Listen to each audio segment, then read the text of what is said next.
Good morning. കഴിഞ്ഞ 21 വർഷമായി Karunagappally high school ജംഗ്ഷനിൽ പെൻഡിയം കോംപ്ലക്സിൽ പ്രവർത്തിക്കുന്ന കൊമേഴ്സ് വിഷയങ്ങൾക്കും കൊമേഴ്സ് ഹ്യൂമാനിറ്റീസ് വിഷയങ്ങൾക്ക് ട്യൂഷനോടൊപ്പം കരിയർ ഗൈഡൻസ് നൽകുന്ന ഒരു സ്ഥാപനമാണ് CCC commerce humanities centre. CCC means confidence, creative and capability. അപ്പോൾ കോൺഫിഡൻസ്, ക്രിയേറ്റീവ് ആൻഡ് കേപ്പബിൾ, ആ ഒരു സ്ഥാപനത്തിൽ കരിയർ ഗൈഡൻസിനെ കുറിച്ച് നിങ്ങളുമായി സംവദിക്കുവാനാണ് ഈ അവസരം ഞാൻ ഉപയോഗിക്കുന്നത്. ഇപ്പോൾ ഇക്കഴിഞ്ഞ SSLC പരീക്ഷയിൽ വിജയികളായിരിക്കുന്ന എല്ലാവർക്കും നമ്മളുടെ ഈ ഒരു സംവാദത്തിലേക്ക്, ചർച്ചയിലേക്ക് സ്വാഗതം. എൻ്റെ പേര് രാജൻ എന്നാണ്. കഴിഞ്ഞ 35 വർഷമായി എക്കണോമിക്സ്, സാമ്പത്തിക ശാസ്ത്രം എന്ന വിഷയങ്ങൾക്ക് +1 +2 തൊട്ട് പോസ്റ്റ് ഗ്രാജുവേഷൻ MA MCom വരെ ക്ലാസ് എടുത്തുകൊണ്ടിരിക്കുന്ന ഒരു വ്യക്തിയാണ് ഞാൻ. ഇപ്പോൾ ഞാൻ ഈ അവസരം ഉപയോഗപ്പെടുത്തുന്നത് SSLC കഴിഞ്ഞ 10ാം ക്ലാസ് കഴിഞ്ഞ നിങ്ങൾ ഓരോരുത്തരും ഇപ്പോൾ ഒരു വിഷയത്തിൽ ആശങ്കാകുലരായിരിക്കും. കാരണം തുടർ പഠനത്തിന് ഏത് മേഖലയാണ് തിരഞ്ഞെടുക്കേണ്ടത്? ഇപ്പോൾ പ്രധാനമായും നിങ്ങളുടെ മുന്നിലുള്ളത് 3 ഓപ്ഷനുകളാണ്. +1 +2 സയൻസ് വിഷയങ്ങളെടുത്ത് പഠിക്കാം, കൊമേഴ്സ് വിഷയങ്ങളെടുത്ത് പഠിക്കാം, ഹ്യൂമാനിറ്റീസ് വിഷയങ്ങളെടുത്ത് പഠിക്കാം. ഈ 3 ഓപ്ഷനുകളാണ് നിങ്ങളുടെ മുന്നിലുള്ളത്. ഇതിലേത് തിരഞ്ഞെടുക്കും? ഏതാണ് നിങ്ങളെ ജീവിത വിജയത്തിലേക്ക് എത്തിക്കുന്നത്? ആദ്യമായ ഒരു കാര്യം പറയാൻ ഞാൻ ആഗ്രഹിക്കുകയാണ്. ഒരു വിഷയവും മോശമല്ല. ഈ 3 വിഷയങ്ങളും നല്ലത് തന്നെയാണ്. സയൻസും നല്ലതാണ്, ഹ്യൂമാനിറ്റീസും നല്ലതാണ്, കൊമേഴ്സും നല്ലതാണ്. അവിടെ വിജയമെന്ന് പറയുന്നത് അതിനെ നിങ്ങൾ എങ്ങനെ സമീപിക്കുന്നു എന്നതിനെ ആശ്രയിച്ചിരിക്കും. ഏത് വിഷയമെടുത്താലും ഉന്നത മാർക്കോടുകൂടി ഉന്നത വിജയം കരസ്ഥമാക്കണം. എങ്കിൽ പോലും ഇന്നത്തെ സാഹചര്യത്തിൽ, ഇന്നത്തെ ലോകത്തിൻ്റെ സാഹചര്യത്തിൽ ഏത് വിഷയങ്ങൾക്കാണ് ഏറ്റവും കൂടുതൽ പ്രസക്തിയുള്ളത്? ഞങ്ങളൊക്കെ ആദ്യകാലത്ത് ഈ മേഖലയിലേക്ക് വരുന്ന സമയത്ത് +1 +2 അല്ല, പ്രീ ഡിഗ്രിയാണ്. അന്നത്തെ ഈ കോഴ്സിൻ്റെ പേര് പ്രീ ഡിഗ്രി എന്ന്. അന്ന് 4 ഓപ്ഷനുകളാണ് കുട്ടികളുടെ മുന്നിലുണ്ടായിരുന്നത്. First group, second group, third group, fourth group. First group എന്ന് പറയുന്നത് മാത്സ് വിഷയങ്ങളും, സെക്കൻഡ് ഗ്രൂപ്പ് എന്ന് പറയുന്നത് സയൻസ് വിഷയങ്ങളും, തേർഡ് ഗ്രൂപ്പ് എന്ന് പറയുന്നത് ഇന്നത്തെ ഹ്യൂമാനിറ്റീസും, ഫോർത്ത് ഗ്രൂപ്പ് എന്ന് പറയുന്നത് കൊമേഴ്സുമായിരുന്നു. ഇതായിരുന്നു ഓപ്ഷൻ. അന്ന് ഫസ്റ്റ് ഗ്രൂപ്പിനും സെക്കൻഡ് ഗ്രൂപ്പിനുമാണ് ഏറ്റവും കൂടുതൽ കുട്ടികൾ തിരക്കിക്കൊണ്ടിരുന്നത്. കാരണം ഏറ്റവും കൂടുതൽ കുട്ടികൾ ചേരുവാൻ ആഗ്രഹിച്ചിരുന്നത് ഫസ്റ്റ് ഗ്രൂപ്പിനും സെക്കൻഡ് ഗ്രൂപ്പിനുമാണ്. അതിനുശേഷം മാത്രമാണ് തേർഡ് ഗ്രൂപ്പിനും ഫോർത്ത് ഗ്രൂപ്പിനും. നമ്മൾ ഓർക്കേണ്ടത് അന്ന് ഏറ്റവും ലാസ്റ്റ് ഓപ്ഷൻ, അവസാനത്തെ തിരഞ്ഞെടുക്കലായിരുന്നു കൊമേഴ്സ് എന്നത്. എന്നാൽ ഇന്ന് കാലം മാറി. ഇന്ന് കുട്ടികൾ തിരഞ്ഞെടുക്കുന്ന ഫസ്റ്റ് ഓപ്ഷൻ കൊമേഴ്സാണ്. കാരണം എന്താണെന്ന് നോക്കാം നമുക്ക്. ഇന്നത്തെ ഈ സാഹചര്യത്തിൽ ഇപ്പം GST കുറിച്ചൊക്കെ നിങ്ങൾ അറിഞ്ഞു കഴിഞ്ഞതാണ്. ഈ GST പ്രഖ്യാപിച്ചതോടുകൂടി ഇന്ത്യൻ പ്രധാനമന്ത്രി പറഞ്ഞൊരു വാക്കുകൾ ഞാൻ ഓർമ്മിപ്പിക്കുകയാണ്. ഒരു ചാർട്ടേഡ് അക്കൗണ്ടൻറ്റുകാരൻ്റെ ഒപ്പിന് ഇന്ത്യൻ പ്രൈം മിനിസ്റ്ററുടെ ഒപ്പിനേക്കാൾ വിലയുണ്ട് എന്നാണ് അദ്ദേഹം പറഞ്ഞത്. കാരണം ഇന്നത്തെ സാഹചര്യത്തിൽ കൊമേഴ്സ് വിഷയങ്ങൾക്കാണ് ഏറ്റവും കൂടുതൽ പ്രസക്തി. കാരണം ഇന്ന് ഈ മാറി വരുന്ന ലോകക്രമത്തിൽ നമുക്ക് മുന്നോട്ട് പോകണമെങ്കിൽ കൊമേഴ്സ് അനിവാര്യമാണ് എന്ന് കരുതിക്കൊണ്ട് സയൻസ് വിഷയങ്ങൾ മോശമല്ല എന്നല്ല ഞാൻ പറഞ്ഞത്. ഇപ്പം ഞാൻ നിങ്ങളുമായിട്ട് സംസാരിക്കാൻ ഉദ്ദേശിക്കുന്നത് കൊമേഴ്സ് ആൻഡ് ഹ്യൂമാനിറ്റീസ് വിഷയങ്ങൾ എടുത്ത് തുടർ പഠനത്തിന് നിങ്ങൾ തിരഞ്ഞെടുത്താൽ നിങ്ങൾക്ക് അതുകൊണ്ട് എന്തൊക്കെ നേട്ടങ്ങളുണ്ടാവും അതിനെക്കുറിച്ചാണ് ഞാൻ പറയാൻ പോകുന്നത്. ആദ്യമായിട്ട് നമുക്ക് കൊമേഴ്സ് വിഷയം തന്നെ എടുക്കാം. കൊമേഴ്സ് വിഷയങ്ങളെടുത്ത് പഠിക്കുന്ന ഒരു കുട്ടിക്ക് CA പോകാം, CMA പോകാം, ICWA പോകാം, അങ്ങനെ പല ഓപ്ഷനുകൾ. അല്ലെങ്കിൽ കൊമേഴ്സ് കഴിഞ്ഞാൽ BCom പോകാം, MCom പോകാം, കമ്പനി സെക്രട്ടറിഷിപ്പിന് പോകാം. അങ്ങനെ നിങ്ങളുടെ മുന്നിൽ കൊമേഴ്സ് എടുക്കുകയാണെങ്കിൽ തൊഴിൽ സാധ്യത വളരെ കൂടുതലുള്ള ഒരുപാട് ഓപ്ഷനുകൾ നിങ്ങളുടെ മുന്നിലുണ്ട്. കാരണം ഞാൻ എടുത്തു പറയുന്നു, തൊഴിൽ സാധ്യത ഏറ്റവും കൂടുതൽ. പണ്ട് വിദ്യാഭ്യാസത്തിൻ്റെ ലക്ഷ്യം അറിവ് നേടുക എന്നുള്ളതായിരുന്നു. ഇന്ന് വിദ്യാഭ്യാസത്തിൻ്റെ ലക്ഷ്യം അറിവ് നേടുക എന്നുള്ളതാണ്. എങ്കിൽ പോലും അതിലുപരിയായിട്ട് ഒരു തൊഴിൽ നേടുക എന്നുള്ളതും കൂടിയാണ്. അപ്പോൾ ഏറ്റവും കൂടുതൽ തൊഴിൽ സാധ്യതയുള്ള ഒരു വിഷയമാണ്, മേഖലയാണ് കൊമേഴ്സ് എന്ന് പറയുന്നത്. അപ്പോൾ കൊമേഴ്സിൻ്റെ സാധ്യതയെക്കുറിച്ചാണ് ഞാൻ പറഞ്ഞത്. ഇനി ഹ്യൂമാനിറ്റീസ് ആണ് നിങ്ങൾ എടുക്കുന്നതെന്ന് വെക്കുക.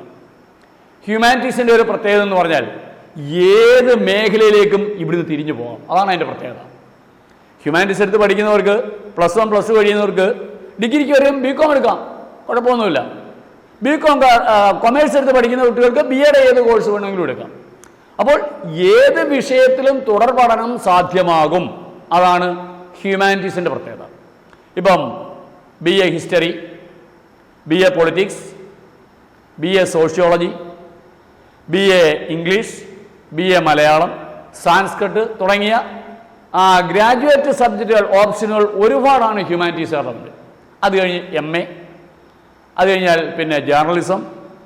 ഇനിയും ഇതിനെല്ലാം ഉപരിയായിട്ട് മിടുക്കന്മാരും മിടുക്കികളുമായ കുട്ടികൾ ആഗ്രഹിക്കുന്ന ഒരു മേഖലയാണ് സിവിൽ സർവീസ്. ആ സിവിൽ സർവീസിലേക്ക് പോകാനുള്ള ഒരു ഏറ്റവും പ്രധാനപ്പെട്ട ഒരു വിഷയമാണ് ഹ്യൂമാനിറ്റീസ് ഇപ്പോഴേ എടുത്ത് പഠിക്കുക എന്നുള്ളത്. അതുപോലെ തന്നെ LLBക്ക് പോകാം. അങ്ങനെ ഒരുപാട് ഓപ്ഷനുകളാണ് ഹ്യൂമാനിറ്റീസുകാരുടെ മുന്നിലുള്ളത്. അപ്പോൾ ഈ +1 +2 കൊമേഴ്സ് ആൻഡ് ഹ്യൂമാനിറ്റീസ് വിഷയങ്ങൾക്ക് കോമണായി പഠിക്കുവാനുള്ള ഒരു സബ്ജക്റ്റാണ് ഇക്കണോമിക്സ് എന്നത്.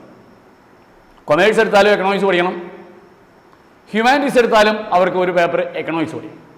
ഇനിയും എക്കണോമിക്സ് പഠിക്കുന്നതുകൊണ്ടുള്ള പ്രാധാന്യം എന്താണ്? ഇന്നത്തെ സാഹചര്യത്തിൽ ഞാൻ ഒരുപാട് വിഷയങ്ങളെക്കുറിച്ച്, സയൻസ് വിഷയങ്ങളെക്കുറിച്ച് പറഞ്ഞു, കൊമേഴ്സ് വിഷയങ്ങളെക്കുറിച്ച് പറഞ്ഞു, ഹ്യൂമാനിറ്റീസിനെ കുറിച്ച് പറഞ്ഞു. പക്ഷേ ഇവയിൽ വെച്ച് ഏറ്റവും ആനുകാലിക പ്രസക്തമായിട്ടുള്ളതും അനുദിനം മാറിക്കൊണ്ടിരിക്കുന്നതും ലോകത്തിൻ്റെ നിലനിൽപ്പ് ആശ്രയിച്ചിരിക്കുന്നതുമായ ഒരു വിഷയമാണ് എക്കണോമിക്സ്. അപ്പോൾ +1 +2 കൊമേഴ്സിന് എക്കണോമിക്സ് ഉണ്ട്, ഹ്യൂമാനിറ്റീസിന് എക്കണോമിക്സ് ഉണ്ട്. കൊമേഴ്സ് പഠിക്കുന്ന കുട്ടികൾ +1 +2 എക്കണോമിക്സ് പഠിക്കും, BCom എക്കണോമിക്സ് പഠിക്കും, MCom എക്കണോമിക്സ് പഠിക്കാനുണ്ട്, CAക്ക് പോവുകയാണെങ്കിൽ അവിടെ എക്കണോമിക്സ് പഠിക്കാനുണ്ട്, CMAക്ക് പോവുകയാണെങ്കിൽ അവിടെ എക്കണോമിക്സ് പഠിക്കാനുണ്ട്, ICWAക്ക് പോവുകയാണെങ്കിൽ അവിടെ എക്കണോമിക്സ് പഠിക്കാനുണ്ട്. അപ്പോൾ കൊമേഴ്സ് എടുക്കുന്ന കുട്ടികൾക്ക് ഇവിടെ ഒരു ബിഗിനിങ്, +1 എന്ന് പറയുന്നത് തുടക്കമാണ്. ഇനി അവർ എവിടം വരെ പഠിക്കുന്നു അവിടം വരെയും പഠിക്കേണ്ടുന്നതും ഉപയോഗപ്പെടുത്തേണ്ടതുമായ ഒരു സബ്ജക്റ്റാണ് എക്കണോമിക്സ്. ഇനിയും ഹ്യൂമാനിറ്റീസ് ആണ് എടുക്കുന്നതെങ്കിൽ BAക്ക് ഏതെടുത്താലും എക്കണോമിക്സ് മെയിൻ എടുക്കാം, എങ്കിൽ നിങ്ങൾ പഠിക്കുന്ന മുഴുവൻ എക്കണോമിക്സ് ആയിരിക്കും. എക്കണോമിക്സ് ഒഴിച്ച് വേറെ ഞാൻ പറഞ്ഞ ഹിസ്റ്ററി, പൊളിറ്റിക്സ്, സോഷ്യോളജി, അങ്ങനെ ഏത് സബ്ജക്റ്റിലാണ് നിങ്ങൾ ഗ്രാജുവേറ്റ് ചെയ്യാൻ ഉദ്ദേശിക്കുന്നത് എങ്കിൽ പോലും ഒരു വിഷയമായിട്ട്, ഓപ്ഷനായിട്ട് എക്കണോമിക്സ് പഠിച്ചേ പറ്റും. അതുപോലെ MAക്ക് ചെല്ലുമ്പോൾ ആ വിഷയം വരുന്നില്ല. എക്കണോമിക്സ് മെയിൻ എടുത്തവർ മാത്രം എക്കണോമിക്സ് പഠിച്ചാൽ മതി, ബാക്കിയുള്ളവർ എക്കണോമിക്സ് പഠിക്കണ്ട. അപ്പോൾ കൊമേഴ്സ് സ്റ്റുഡൻസിന് അവർ മാക്സിമം എവിടം വരെ പോകണോ അവിടം വരെയും അവരുടെ കൂടെയുള്ള ഒരു സബ്ജക്റ്റാണ് എക്കണോമിക്സ്. ഹ്യൂമാനിറ്റീസുകാർക്ക് അവരുടെ ഗ്രാജുവേഷൻ കോഴ്സിൽ ഏത് സബ്ജക്റ്റാണ് മെയിൻ എടുത്താലും ഓപ്ഷനായിട്ട് ഒരു പേപ്പറായിട്ട് എക്കണോമിക്സ് പഠിച്ചേ പറ്റും. അപ്പോൾ ഇപ്പോൾ +1 +2 കൊമേഴ്സ് ആൻഡ് ഹ്യൂമാനിറ്റീസ് എടുത്ത് പഠിക്കുന്ന കുട്ടികൾക്ക് ഒഴിച്ചുകൂടാനാകാത്ത, മാറ്റി നിർത്താനാകാത്ത ഒരു സബ്ജക്റ്റാണ്, ഒരു പേപ്പറാണ് എക്കണോമിക്സ്. ഇത് എക്കണോമിക്സിൻ്റെ ഒരു പ്രാധാന്യത്തെക്കുറിച്ചാണ്. ഇപ്പം നമ്മൾ എക്കണോമിക്സ് എടുത്ത് പഠിക്കുന്നു എന്ന് എഴുതാം. ഇന്ന് GST നിലവിൽ വന്നതോടുകൂടി 2 ലക്ഷം രൂപയിൽ കൂടുതൽ വിറ്റുവരവുള്ള ഏതൊരു കടക്കാരനും GST സമർപ്പിക്കണം. അവർക്കെല്ലാം ഒരു അക്കൗണ്ടൻറ്റിൻ്റെ ആവശ്യം അല്ലെങ്കിൽ സേവനം ആവശ്യമാണ്. അവിടെ ഇപ്പം നിങ്ങൾ ബികോം കഴിഞ്ഞു, ടാലി കഴിഞ്ഞു, എടുത്തു കഴിഞ്ഞാൽ 2 ലക്ഷം രൂപ വിറ്റ് വരവുള്ള ഏതൊരു കടയിലും നിങ്ങളെപ്പോലെയുള്ള 1 or 2 സ്റ്റാഫിൻ്റെ ആവശ്യകത എവിടെയുണ്ട്. ജസ്റ്റ് നിങ്ങൾക്ക് മറ്റൊരു തൊഴിൽ കണ്ടെത്തുന്നിടം വരെ അല്ലെങ്കിൽ നിങ്ങളുടെ തുടർ പഠനത്തോടൊപ്പം തന്നെ നിങ്ങൾക്ക് പാർട്ട് ടൈമായിട്ട് ചെയ്യാവുന്ന ഒരു തൊഴിൽ മേഖലയും കൂടിയാണ്. ആ രീതിയിൽ ഉപരിപഠനം നടത്തുന്ന ഒരുപാട് വിദ്യാർത്ഥികൾ എൻ്റെ കൂട്ടത്ത് MCOM പഠിക്കുന്ന, ഇപ്പോൾ CA പഠിക്കുന്ന ഒരുപാട് കുട്ടികൾ ഇവിടെ ഒരുപാട് സ്ഥാപനങ്ങളിൽ പാർട്ട് ടൈമായിട്ട് ജോലി ചെയ്തിട്ട് അതിൽ നിന്ന് കിട്ടുന്ന വരുമാനം കൊണ്ട് അവർ പഠിക്കുന്നു. ഇപ്പോൾ കേരള ഗവൺമെൻറ് യൂണിവേഴ്സിറ്റി എഡ്യൂക്കേഷൻ സ്കീമിൽ പുതിയൊരു സിസ്റ്റം തന്നെ കൊണ്ടുവന്നു കഴിഞ്ഞു. പഠനത്തോടൊപ്പം തൊഴിലും. അതിനു വേണ്ടിയിട്ട് അവർ ആ ടൈം തന്നെ മാറ്റുന്നു. രാവിലത്തെ ക്ലാസ്സുകൾ, കോളേജ് ക്ലാസ്സുകൾ നേരത്തെ ഉള്ളതുപോലെ 10 തൊട്ട് 3:30 വരെ അല്ല, അവർ മാറ്റിക്കഴിഞ്ഞു. 8 മണി തൊട്ട് 1 മണി വരെ. ഗവൺമെൻറ് ഉദ്ദേശിക്കുന്നത് ബാക്കിയുള്ള സമയങ്ങളിൽ ഡിഗ്രിക്ക് അതുപോലെ ഹയർ സ്റ്റഡീസിന് പഠിക്കുന്ന കുട്ടികൾക്ക് സ്വന്തം കാലിൽ നിന്ന് പഠിക്കുവാൻ എന്തെങ്കിലും ഒരു തൊഴിൽ ചെയ്യുക. ആ തൊഴിൽ ചെയ്യാനുള്ള അവസരവും കൂടി അവർക്ക് കൊടുക്കുന്നതിന് വേണ്ടിയിട്ടാണ് ഇങ്ങനെ ഒരു ഓപ്ഷൻ അവർ ചെയ്തിരിക്കുന്നത്. അപ്പോൾ അവിടെ കൊമേഴ്സ് പഠിക്കുന്ന കുട്ടികളെ സംബന്ധിച്ചിടത്തോളമാണ് ഏറ്റവും കൂടുതൽ ഓപ്പർച്യൂണിറ്റീസ് ഉള്ളത്, അവസരങ്ങളുള്ളത്. അപ്പോൾ ഇവിടെ നമുക്ക് പഠിക്കാനുള്ള കൊമേഴ്സ് ആൻഡ് ഹ്യൂമാനിറ്റീസ് പഠിക്കാനുള്ള ഒരു വിഷയമാണ് എക്കണോമിക്സ്. ഇനി ഞാൻ ആ എക്കണോമിക്സിനെ കുറിച്ച് കുറേ കാര്യങ്ങൾ പറയാം. +1 നിങ്ങൾക്ക് പഠിക്കണം Indian economy on the eve of independence, അല്ലെങ്കിൽ ഇന്ത്യൻ എക്കോണമി എന്നാണ് ആ പേപ്പറിൻ്റെ പേര്. ഇവിടെ ഈ ഇന്ത്യൻ എക്കോണമി എന്ന് പറയുന്ന ഈ പേപ്പറിൽ നിങ്ങൾ എക്കണോമിക്സ് ഒന്നും പഠിക്കുന്നില്ല. അതാണ് എൻ്റെ രസം. നിങ്ങൾ പഠിക്കുന്നത് ഇന്ത്യ ചരിത്രം. ഇന്ത്യ ചരിത്രത്തെ നമ്മൾ 3ആയിട്ട് ഭാഗിക്കുന്നു. Indian economy before and independence, Indian economy before independence, Indian economy after independence from 1951 to 1990. അപ്പോൾ സ്വാതന്ത്ര്യലബ്ധിക്ക് മുമ്പ് ഉള്ള ഇന്ത്യൻ സമ്പദ് വ്യവസ്ഥ അത് നമുക്ക് പഠിക്കണം. 1950 മുതൽ 1991 വരെയുള്ള ഇന്ത്യൻ സമ്പദ് വ്യവസ്ഥ, അതിനുശേഷം 1991 മുതൽ അറ്റ് പ്രസന്റ് ഇന്ന് വരെയുള്ള ഇന്ത്യൻ സമ്പദ് വ്യവസ്ഥ. അങ്ങനെ ഇന്ത്യൻ സമ്പദ് വ്യവസ്ഥയെ ഇങ്ങനെ 3 പീരീഡായിട്ട് തരംതിരിച്ചുകൊണ്ടാണ് +1 നിങ്ങൾ പഠിക്കുന്നത്. അവിടെ നിങ്ങൾ മറ്റൊരു കാര്യം കൂടി പഠിക്കുന്നു, സ്റ്റാറ്റിസ്റ്റിക്സ്. കാരണം എക്കണോമിക്സ് പഠിക്കുന്ന ഒരു കുട്ടി തീർച്ചയായിട്ടും എന്ത് പഠിച്ചിരിക്കണം? സ്റ്റാറ്റിസ്റ്റിക്സ് പഠിച്ചിരിക്കണം. സ്റ്റാറ്റിസ്റ്റിക്സിലൂടെ മാത്രമേ നമുക്ക് എന്ത് പഠിക്കാൻ പറ്റൂ? എക്കണോമിക്സ് പഠിക്കാൻ പറ്റും. അതുകൊണ്ടാണ് ഫസ്റ്റ് ഇയറിൽ തന്നെ ഇന്ത്യൻ എക്കോണമിയുടെ കൂടെ നിങ്ങൾക്ക് സ്റ്റാറ്റിസ്റ്റിക്സും കൂടി നിങ്ങൾ പഠിക്കുന്നത്. Statistics is an important economic tool or it is an important tool in the hands of an economist എന്നാണ് പറയുന്നത്. ഒരു സാമ്പത്തിക ശാസ്ത്രജ്ഞൻ്റെ കയ്യിലെ പ്രധാനപ്പെട്ട ഒരു ടൂൾ, ആയുധമാണ് സ്റ്റാറ്റിസ്റ്റിക്സ്. കാരണം പല എക്കണോമിക് പ്രോബ്ലംസും സോൾവ് ചെയ്യുവാൻ നമ്മൾ സ്റ്റാറ്റിസ്റ്റിക്സ് ഉപയോഗിക്കുന്നു. പല എക്കണോമിക് ഡയഗ്രംസും ഡെവലപ്പ് ചെയ്യണമെങ്കിൽ സ്റ്റാറ്റിസ്റ്റിക്സ് വേണം. ഫസ്റ്റ് ഇയറിൽ ഈ സ്റ്റാറ്റിസ്റ്റിക്സ് ഉപയോഗിച്ചുകൊണ്ടുള്ള ഒരു എക്കണോമിക് പ്രോബ്ലവും സോൾവ് ചെയ്യാൻ നിങ്ങൾ പഠിക്കുന്നില്ല, ഒരു ഡയഗ്രവും ഡെവലപ്പ് ചെയ്യാൻ നിങ്ങൾ പഠിക്കുന്നില്ല.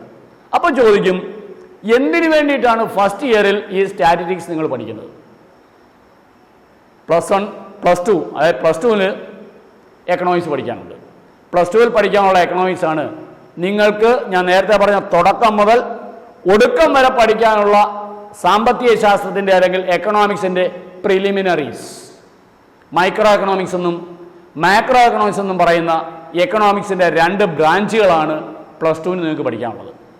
അവിടെ ഒരുപാട് ഡയഗ്രംസ് ഉണ്ട്, ചെറിയ ചെറിയ പ്രോബ്ലംസ് ഉണ്ട്. ഈ ഡയഗ്രംസും ഈ പ്രോബ്ലംസും ഡെവലപ്പ് ചെയ്യുകയും സോൾവ് ചെയ്യുകയും ചെയ്യുന്നത് സ്റ്റാറ്റിസ്റ്റിക്സ് ടൂൾസിലൂടെയാണ്.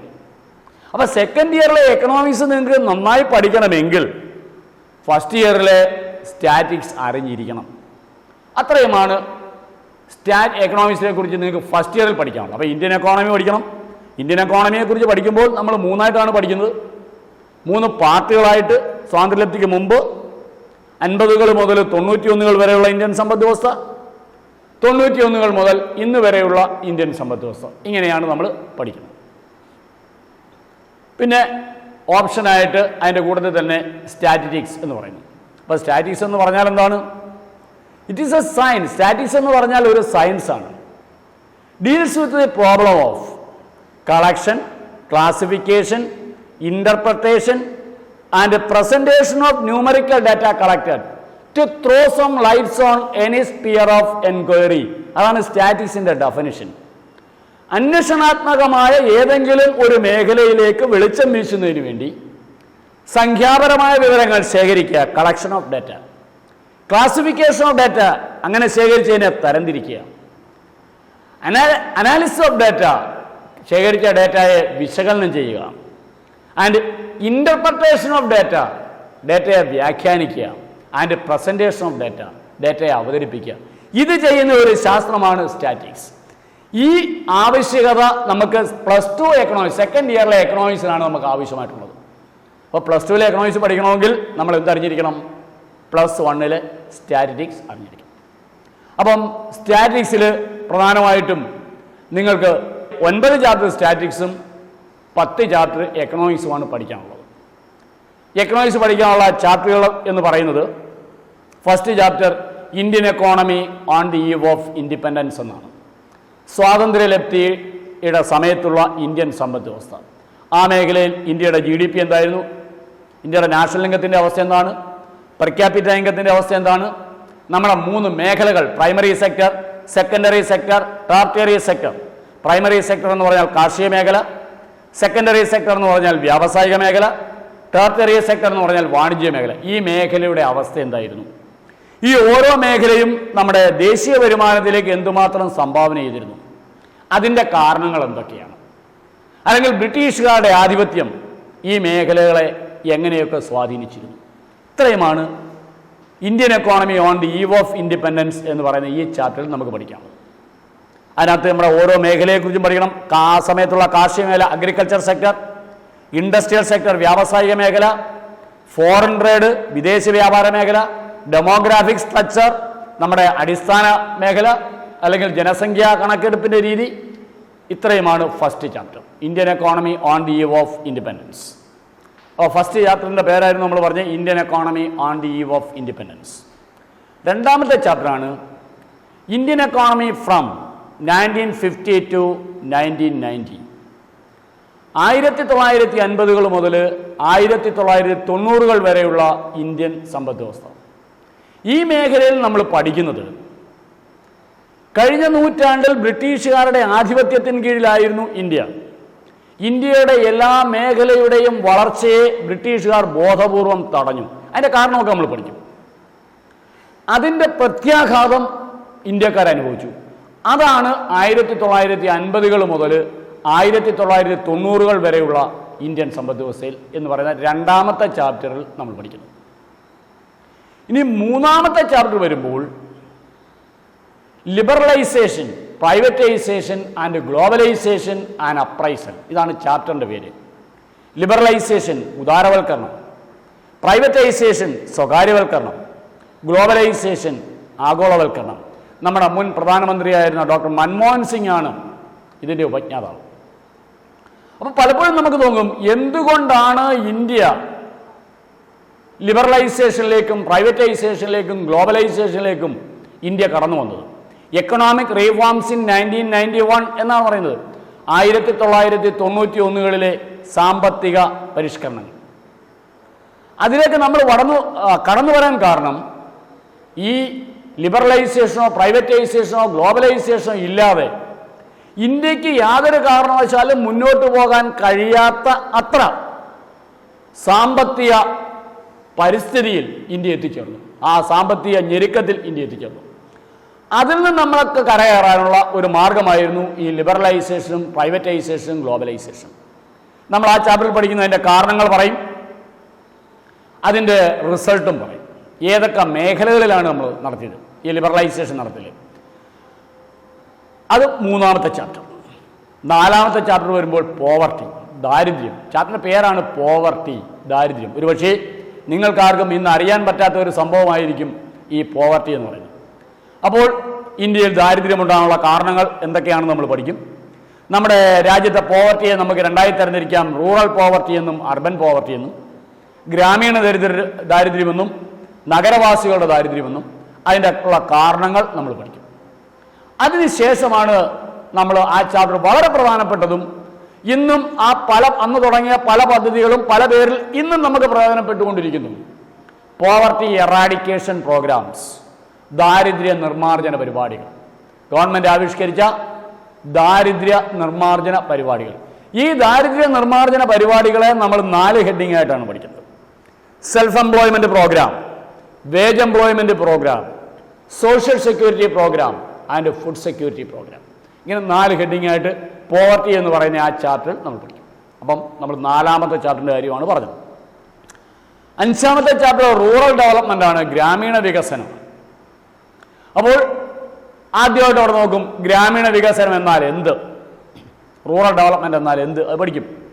അതിനുള്ള കമ്പണൻറ്റുകൾ എന്തെല്ലാം, ഏതൊക്കെ മേഖലകളിൽ നമുക്ക് ഗ്രാമീണ വികസനം സാധ്യമാകും, നമ്മൾ റൂറൽ ഡെവലപ്മെൻറ്റ് ഏതൊക്കെ മേഖലകളിലൂടെയാണ് റൂറൽ ഡെവലപ്മെൻറ്റ് കൈവരിക്കേണ്ടത്. അതൊരു ഹ്യൂമൻ ക്യാപിറ്റൽ ഫോർമേഷൻ, അടുത്തൊരു ചാപ്റ്ററാണ് ഹ്യൂമൻ ക്യാപിറ്റൽ ഫോർമേഷൻ. അവിടെ നമ്മൾ പ്രധാനമായും പഠിക്കുന്നത് what is human capital, what is human capital formation, how human being will become human capital, എങ്ങനെ മനുഷ്യ മൂലധനമായി മാറും, അതിനുള്ള source of human capital formation, അതാണ് നമ്മൾ ആ ചാപ്റ്ററിൽ പഠിക്കുന്നത്. അപ്പോൾ നമ്മൾ പറഞ്ഞ ചാപ്റ്ററുകളുടെ പേര് പറഞ്ഞത് Indian economy on the eve of independence, Indian economy from 1950 to 1990, economic reform, that is liberalisation, privatisation, globalisation. അത് കഴിഞ്ഞാൽ പിന്നെ പോവർട്ടി, ഹ്യൂമൻ ക്യാപിറ്റൽ ഫോർമേഷൻ, അടുത്ത റൂറൽ ഡെവലപ്മെൻറ്റ്. ഇനി അടുത്തതാണ് employment, growth, information and our issues. നമ്മുടെ രാജ്യത്തെ തൊഴിൽ, നമ്മുടെ രാജ്യത്തിൻ്റെ വളർച്ച, നമ്മുടെ രാജ്യത്തെ വിവര സാങ്കേതിക മേഖല, അതിനെക്കുറിച്ച് പഠിക്കുന്നു.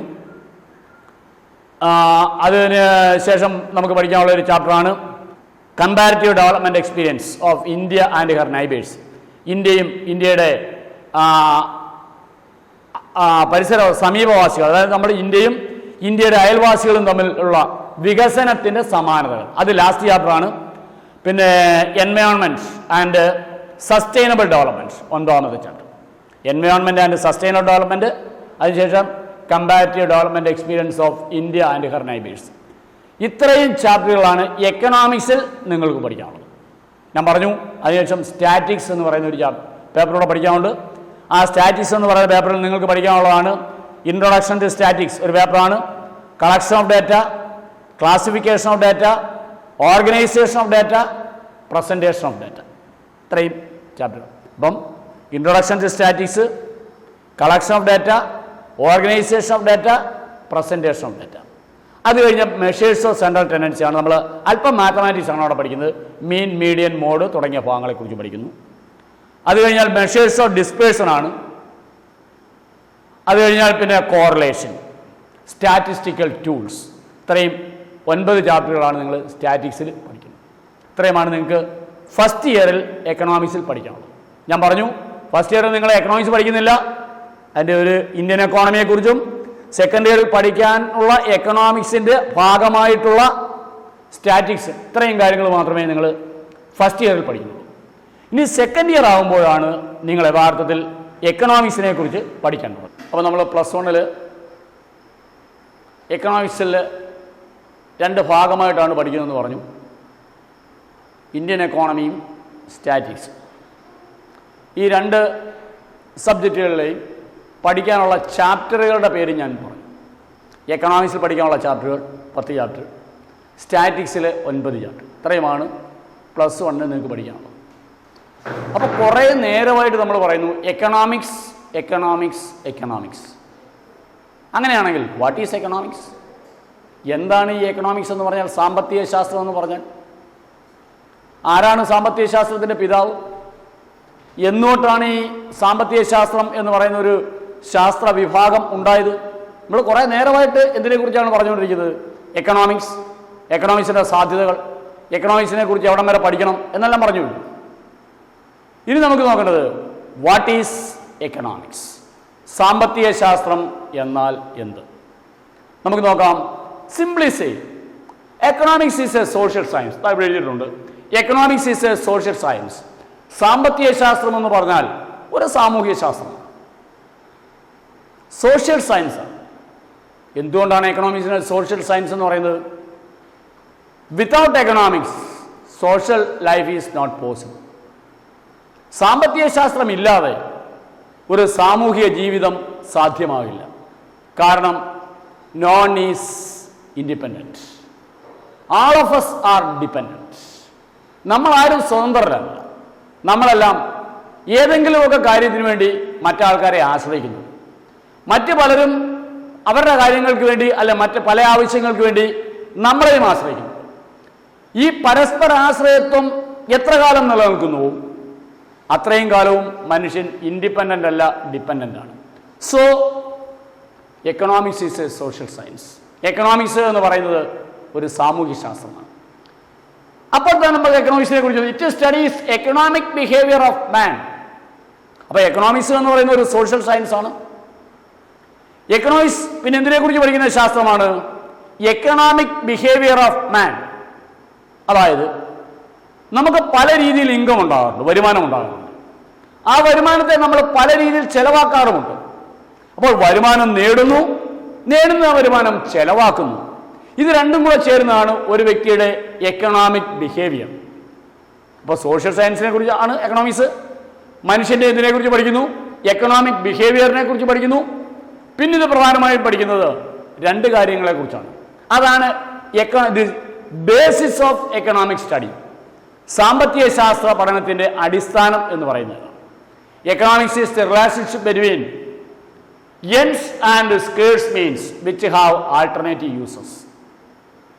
എക്കണോമിക്സ് എൻസിനെ കുറിച്ചും ENDS ends ആൻഡ് മീൻസിനെ കുറിച്ച് MEANS മീൻസ് ഈ രണ്ട് ഘടകങ്ങളെക്കുറിച്ച് സാമ്പത്തിക ശാസ്ത്രം പഠിക്കുന്നു. Ends means our wants and means the resources which are used for satisfying our wants. This means has alternative uses. ഈ മീൻസിന് എന്തുണ്ട്? ആൾട്ടർനേറ്റീവ് യൂസ് ഉണ്ട്. അപ്പം നമുക്ക് നമ്മുടെ ഒരു സ്വാഭാവികമായ അല്ലെങ്കിൽ ഒരു സാധാരണ ജീവിതഗതിയിൽ നോക്കാം. നമുക്കൊരു സാധനം കിട്ടുമ്പോൾ നമുക്ക് മറ്റൊന്ന് വേണം. അത് കിട്ടിക്കഴിയുമ്പോൾ നമുക്ക് അടുത്തത് വേണം. അത് കിട്ടിക്കഴിയുമ്പോൾ നമുക്ക് വീണ്ടും അതിൻ്റെ അടുത്ത് വേണം. ഒരിക്കലും നമ്മുടെ ആവശ്യങ്ങൾ അവസാനിക്കുന്നില്ല. അതിങ്ങനെ അനന്തമായി പോയിക്കൊണ്ടിരിക്കും. അങ്ങനെ അനന്തമായ ആവശ്യങ്ങളെ എൻസ് എന്നതുകൊണ്ട് സൂചിപ്പിക്കുന്നുവെങ്കിൽ അവയെ തൃപ്തിപ്പെടുത്തുവാനുള്ള വിഭവങ്ങളെയാണ് മീൻസ് എന്നതുകൊണ്ട് സൂചിപ്പിക്കുന്നത്. ആ മീൻസ് സ്കേഴ്സ് ആണ്, നോട്ട് അവൈലബിൾ എന്നല്ല. Scarce means not sufficient to our wants. നമ്മുടെ ആവശ്യത്തിന് തികയുന്നില്ല. 100 രൂപ നമുക്ക് ആവശ്യമായുള്ള അവസരത്തിൽ നമ്മുടെ കയ്യിൽ 50 രൂപയുള്ളൂ. അത് സ്കേഴ്സ് ആണ്. കാരണം നമുക്ക് എത്ര രൂപ വേണം? 100 വേണം. അപ്പോൾ സ്കേഴ്സ് എന്നുകൊണ്ട് ഉദ്ദേശിക്കുന്നത് മീൻസ് ഇല്ല എന്നുള്ളതല്ല. It is available but it is not sufficient to meet our wants. That's the problem. അപ്പോൾ എക്കണോമിക്സ് സോഷ്യൽ സയൻസ് ആണ്. മനുഷ്യൻ്റെ എക്കണോമിക് ബിഹേവിയറിനെ കുറിച്ച് പഠിക്കുന്നു. പിന്നെ എൻസ് ആൻഡ് സ്കേഴ്സ് മീൻസിനെ കുറിച്ച് പഠിക്കുന്നു. ഈ സ്കേഴ്സ് മീൻസിന് ആൾട്ടർനേറ്റീവ് യൂസസും ഉണ്ട്. നമ്മുടെ അനന്തമായ ആവശ്യങ്ങളിൽ ഏതിനു വേണ്ടി വേണമെങ്കിലും വിനിയോഗിക്കപ്പെടുവാനുള്ള കഴിവുമുണ്ട്. This is economics. ഇതാണ് എക്കണോമിക്സ്. ഇപ്പോൾ നോക്കിയ എക്കണോമിക്സ് എന്ന് പറയാൻ what is economics? It is a social science ആണ്. It studies economic behavior of human beings or man. And last one is, it studies the relationship between ends and scarce means which have alternative uses. This is economics. Then, how this subject emerged as an independent subject? Nowadays, economics is an independent subject, and every day, mathematics is applied in economics. So, in nowadays, the name of economics is changed as econometrics. അപ്പോൾ ഇന്ന് economics ഒരു സ്വതന്ത്ര സബ്ജക്റ്റാണ്. അനുദിനം അത് മാറ്റത്തിന് വിധേയമായിക്കൊണ്ടിരിക്കുന്നു. Mathematics, ഗണിതശാസ്ത്രം എക്കണോമിക്സിലേക്ക് apply ചെയ്തുകൊണ്ടിരിക്കുന്നു. അങ്ങനെ ഗണിതശാസ്ത്രം സാമ്പത്തിക എക്കണോമിക്സിലേക്ക് അപ്ലൈ ചെയ്യുമ്പോൾ എക്കണോമിക്സിൻ്റെ പേരിലും മാറ്റം വരുന്നു. എക്കണോമിക്സ് എന്നുള്ളത് മാറി എക്കണോമെട്രിക്സ് എന്നാവുന്നു. അപ്പോൾ എങ്ങനെയാണ് ഈ സബ്ജക്റ്റ് ഉണ്ടായത്? എന്താണെന്ന് നമ്മൾ പഠിച്ചു. സോഷ്യൽ സയൻസ് ആണ്. എക്കണോമിക് ബിഹേവിയറിനെ കുറിച്ച് പഠിക്കുന്നു. എൻസ് ആൻഡ് മീൻസ് തമ്മിലുള്ള റിലേഷൻഷിപ്പിനെ കുറിച്ച് പഠിക്കും. That is economics. ഇനിയും ഇതെങ്ങനെ ഉണ്ടായി അതിനെക്കുറിച്ചാണ് നമ്മൾ ഡിസ്കസ് ചെയ്യാൻ പോകുന്നത്. How economics emerged as an independent subject. എങ്ങനെ സാമ്പത്തിക ശാസ്ത്രം ഒരു സ്വതന്ത്ര സബ്ജക്റ്റായി. നോക്കാം. The term economics is derived from A Greek word ഓയിക്കണോമിയ, OIKONAMIA. ഓയിക്കണോമിയ എന്ന് പറയുന്ന ഒരു ഗ്രീക്ക് വേർഡിൽ നിന്നാണ് ഇക്കണോമിക്സ് എന്ന് പറയുന്ന പദം ഉണ്ടായിട്ടുള്ളത്. The Greeks, that means the people of Greeks used this term for the management of their household or for their city states. ഗ്രീക്കുകാർ അവരുടെ പട്ടണപ്രദേശങ്ങളുടെ അല്ലെങ്കിൽ കുടുംബങ്ങളുടെ ഭരണകാര്യത്തെ സൂചിപ്പിക്കുവാൻ വേണ്ടി ഉപയോഗിച്ചിരുന്ന ഓയിക്കണോമിയ എന്ന് പറയുന്ന ഒരു പദത്തിൽ നിന്നാണ് ഈ ഇക്കണോമിക്സ് എന്ന് പറയുന്ന ഈ പദം ഉണ്ടായിട്ടുള്ളത്. അപ്പോൾ ദി ടേം എക്കണോമിക്സ്, ഈ എക്കണോമിക്സ് എന്ന് പറയുന്ന പദം എന്തിൽ നിന്നാണ് രൂപം കൊണ്ടിട്ടുള്ളത്? ഈ ഓയിക്കണോമിയ എന്ന് പറയുന്ന ഗ്രീക്ക് പദത്തിൽ നിന്നാണ് എക്കണോമിക്സ് എന്ന് പറയുന്ന പദം രൂപം കൊണ്ടിട്ടുള്ളത്. ഇനി ഗ്രീക്കുകാർ എന്തിനു വേണ്ടിയിട്ടാണ് ഈ എക്കണോമിക്സ് എന്ന് ഓയിക്കണോമിയ എന്ന് പറയുന്ന പദം ഉപയോഗിച്ചിരുന്നത്? Management of there city States or for there house hold. അവരുടെ പട്ടണങ്ങളുടെ അല്ലെങ്കിൽ കുടുംബങ്ങളുടെ ഭരണകാര്യത്തെ സൂചിപ്പിക്കാൻ വേണ്ടിയിട്ടാണ് ഗ്രീക്കുകാർ ഈ പദം ഉപയോഗിച്ചിരുന്നത്. അങ്ങനെയാണെങ്കിൽ എക്കണോമിക്സ് എന്ന് പറയുന്ന വിഷയം പ്രധാനമായും എന്തുമായി ബന്ധപ്പെട്ടിരിക്കുന്നു? കുടുംബങ്ങളുടെ അല്ലെങ്കിൽ പട്ടണ പ്രദേശങ്ങളുടെ ഭരണം എന്ന് പറയുന്നത് it is a part of administration. അത് ഭരണവുമായി ബന്ധപ്പെട്ട ഒരു ഭാഗമാണ്. ഭരണവുമായി ബന്ധപ്പെട്ട വിഷയത്തെക്കുറിച്ചുള്ള പഠിക്കുന്ന ശാസ്ത്രമാണ് പൊളിറ്റിക്കൽ സയൻസ്, രാഷ്ട്രതന്ത്ര ശാസ്ത്രം അല്ലെ രാഷ്ട്രതന്ത്ര മീമാംസ എന്ന് പറയുന്നത്. So in the initial stage economics is a part of political science. അതുകൊണ്ട് ആദ്യകാലത്ത് എക്കണോമിക്സിനെ പൊളിറ്റിക്കൽ സയൻസിന്റെ ഭാഗമായിട്ട് കണക്കാക്കിയിരുന്നു. അപ്പോൾ ഓയിക്കണോമി എന്ന് പറയുന്ന ഗ്രീക്ക് പദത്തിൽ നിന്നാണ് എക്കണോമിക്സ് വന്നത്. ഗ്രീക്കുകാർ ഈ പദത്തെ ഉപയോഗിച്ചിരുന്നത് അവരുടെ പട്ടണ പ്രദേശങ്ങളുടെ അല്ലെങ്കിൽ കുടുംബങ്ങളുടെ ഭരണകാര്യത്തെ സൂചിപ്പിക്കാൻ വേണ്ടിയിട്ടുള്ളതാണ്. ഭരണം എന്ന് പറയുന്നത് പൊളിറ്റിക്കൽ സയൻസുമായി ബന്ധപ്പെട്ടതാണ്. അതുകൊണ്ട് ആദ്യകാലത്ത് എക്കണോമിക്സ് പൊളിറ്റിക്കൽ സയൻസിന്റെ ഭാഗമായിട്ട് കണക്കാക്കപ്പെട്ടിരുന്നു. അങ്ങനെ in the year 1776 1776 A famous Greek economist Adam Smith published A book. 1776 Adam Smith എന്ന പേരായ ഒരു പ്രസിദ്ധനായ ഗ്രീക്ക് സാമ്പത്തിക ശാസ്ത്രജ്ഞൻ ഒരു പുസ്തകം പ്രസിദ്ധീകരിച്ചു. ആ പുസ്തകത്തിന്റെ പേരാണ് an enquiry into the nature and causes of wealth of nation. An enquiry, ഒരു അന്വേഷണം. എന്തിനെക്കുറിച്ചുള്ള അന്വേഷണം? ഇൻ ടു ദി നേച്ചർ, സ്വഭാവത്തെക്കുറിച്ച്, ആൻഡ് കോസസ്, കാരണങ്ങളെക്കുറിച്ച്, ഓഫ് വെൽത്ത് ഓഫ് നേഷൻ. അപ്പൊ രാഷ്ട്രങ്ങളുടെ സമ്പത്തിന്റെ സ്വഭാവത്തെയും കാരണത്തെയും കുറിച്ച ഒരന്വേഷണം എന്ന് പറയുന്ന ഒരു പുസ്തകം 1776 ആഡം സ്മിത്ത് എന്ന് പറയുന്ന ഗ്രീക്ക് സാമ്പത്തിക ശാസ്ത്രജ്ഞൻ പബ്ലിഷ് ചെയ്തു, പ്രസിദ്ധീകരിച്ചു. This is the first book in economics which entirely deals about economics. എക്കണോമിക്സിനെ കുറിച്ച് മാത്രം പ്രതിപാദിക്കുന്ന ആദ്യത്തെ പുസ്തകമാണ് ഇത്. അതിന് മുമ്പൊക്കെ ഒരുപാട് പുസ്തകങ്ങളിൽ എക്കണോമിക്സിനെ കുറിച്ച് പ്രതിപാദിച്ചിട്ടുണ്ട്. But it is a part of political science. അത് പൊളിറ്റിക്കൽ സയൻസിന്റെ ഭാഗമായിട്ടായിരുന്നു പ്രതിപാദിച്ചിരുന്നത്. അപ്പോൾ എക്കണോമിക്സിനെ കുറിച്ച് മാത്രം പ്രതിപാദിക്കുന്ന ആദ്യത്തെ പുസ്തകമാണ് an enquiry into the nature and causes of wealth of nation. With the publication of this book, ഈ പുസ്തകം പ്രസിദ്ധീകരിച്ചതോടുകൂടി the term economics got an independent status. അപ്പോൾ എക്കണോമിക്സിനെ കുറിച്ച് മാത്രം പ്രതിപാദിക്കുന്ന ഒരു പുസ്തകം പ്രസിദ്ധീകരിക്കപ്പെട്ടു. അതിനു മുമ്പ് വരെ എക്കണോമിക്സ് എന്ന് പറയുന്നത് പൊളിറ്റിക്കൽ സയൻസിന്റെ ഭാഗമായിരുന്നു. അങ്ങനെ ഈ പുസ്തകം പ്രസിദ്ധീകരിച്ചതോടുകൂടി എക്കണോമിക്സിന് ഒരു ഇൻഡിപെൻഡന്റ് സ്റ്റാറ്റസ്, സ്വതന്ത്ര പദവി കിട്ടി. So Adam Smith is considered as the father of economics. അതുകൊണ്ടാണ് ആഡം സ്മിത്തിനെ എക്കണോമിക്സിന്റെ ഫാദർ എന്നറിയപ്പെടുന്നത്. അപ്പോൾ വാട്ട് ഈസ് എക്കണോമിക്സ്? എക്കണോമിക്സ് എന്ന് പറഞ്ഞാൽ എന്താ? It is a social science.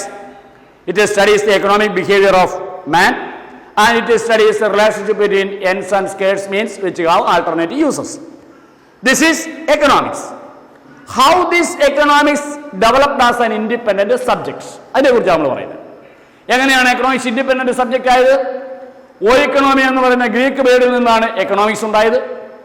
ഗ്രീക്കുകാർ എന്തിനു വേണ്ടിയിട്ടാണ് ഈ പദത്തെ ഉപയോഗിച്ചിരുന്നത്? അവരുടെ പട്ടണ പ്രദേശങ്ങളുടെ അല്ലെങ്കിൽ കുടുംബങ്ങളുടെ ഭരണകാര്യത്തെ സൂചിപ്പിക്കാൻ വേണ്ടിയിട്ടാണ് ഉപയോഗിച്ചിരുന്നത്. അപ്പോൾ ഭരണം എന്ന് പറയുന്നത് പൊളിറ്റിക്സുമായി ബന്ധപ്പെട്ടതാണ്. So economics is considered as the part of political science. അതുകൊണ്ട് എക്കണോമിക്സിനെ പൊളിറ്റിക്കൽ സയൻസിൻ്റെ ഭാഗമായിട്ട് കണക്കാക്കിയിരുന്നു. 1776 ആഡം സ്മിത്ത് എന്ന് പറയുന്ന പ്രസിദ്ധനായ ഗ്രീക്ക് സാമ്പത്തിക ശാസ്ത്രജ്ഞൻ an enquiry into the nature and causes of wealth of nation, രാഷ്ട്രങ്ങളുടെ സമ്പത്തിൻ്റെ സ്വഭാവത്തെയും കാരണത്തെയും കുറിച്ച ഒരന്വേഷണം എന്ന് പറയുന്ന പുസ്തകം പ്രസിദ്ധീകരിച്ചു. ഈ പുസ്തകം പ്രസിദ്ധീകരിച്ചതോടുകൂടി എക്കണോമിക്സിന് ഇൻഡിപെൻഡന്റ് സ്റ്റാറ്റസ് ഉണ്ടായി, സ്വതന്ത്ര പദവി ഉണ്ടായി. അപ്പൊ 1776 മുൻപ് economics is considered as A part of political science. Economics എന്ന് പറഞ്ഞാൽ പൊളിറ്റിക്കൽ സയൻസിന്റെ ഭാഗമായിരുന്നു. അപ്പോൾ പൊളിറ്റിക്കൽ സയൻസിന്റെ ഭാഗമായിരുന്ന എക്കണോമിക്സിനെ അവിടെ നിന്ന് അടർത്തിയെടുത്ത് സ്വതന്ത്രമായ അല്ലെങ്കിൽ സ്വന്തമായ നിലനിൽപ്പ് ഉണ്ടാക്കി കൊടുത്തത് ആഡം സ്മിത്ത് ആയതുകൊണ്ട് ആഡം സ്മിത്തിനെ ആരെന്നറിയപ്പെടുന്നു? ഫാദർ ഓഫ് എക്കണോമിക്സ്, എക്കണോമിക്സിന്റെ പിതാവ് എന്ന പേരിൽ അറിയപ്പെടുന്നു. ഇതാണ് നിങ്ങൾക്ക് എക്കണോമിക്സിന്റെ ഒരു ഇൻട്രൊഡക്ഷനായിട്ട് പറഞ്ഞു തരാനുള്ളത്. ഇനി നമുക്ക് പഠിക്കാം. അവിടെ ഞാൻ പറഞ്ഞു എക്കണോമിക്സ് പഠിക്കണം, ഇന്ത്യൻ എക്കോണമി പഠിക്കണം, സ്റ്റാറ്റിക്സ് പഠിക്കണം. അതിൻ്റെ ഫസ്റ്റ് ചാപ്റ്ററുകളിലേക്കാണ് ഇനി നമ്മൾ കടക്കാനുള്ളത്. അപ്പോൾ ഞാൻ പറഞ്ഞു വന്നത് അതായത് കൊമേഴ്സ് ആൻഡ് ഹ്യൂമാനിറ്റീസ് എന്ന് പറയുന്ന സബ്ജക്റ്റിൻ്റെ സാധ്യതകൾ പറഞ്ഞു. അവിടെ കൊമേഴ്സ് ആൻഡ് ഹ്യൂമാനിറ്റീസിന് കോമൺ ആയിട്ട് പഠിക്കാനുള്ള സബ്ജക്റ്റാണ് എക്കണോമിക്സ്. എക്കണോമിക്സ് പഠിച്ചാൽ ഉണ്ടാകുന്ന എക്കണോമിക്സിൻ്റെ സാധ്യതകൾ പറഞ്ഞു. ഇപ്പോൾ പഠിക്കാൻ തുടങ്ങുന്ന എക്കണോമിക്സ് നിങ്ങൾക്ക് ഇനി എവിടം വരെ പഠിക്കണം എന്ന് പറഞ്ഞു. അതിൻ്റെ പ്രിലിമിനറീസ് പറഞ്ഞു. എക്കണോമിക്സ് എന്നാൽ എന്ത് എന്ന് പറഞ്ഞു. എക്കണോമിക്സിൻ്റെ ഫാദർ, സാമ്പത്തിക ശാസ്ത്രത്തിൻ്റെ പിതാവാരെന്ന് പറഞ്ഞു. സാമ്പത്തിക ശാസ്ത്രത്തിൻ്റെ പിതാവായിട്ട് അദ്ദേഹത്തെ അറിയപ്പെടാനുള്ള കാരണവും പറഞ്ഞു. ഇനി നമുക്ക് എക്കണോമിക്സിലെ ഫസ്റ്റ് ചാപ്റ്ററിലോട്ടാണ് ഇനി നമുക്ക് തുടങ്ങാം.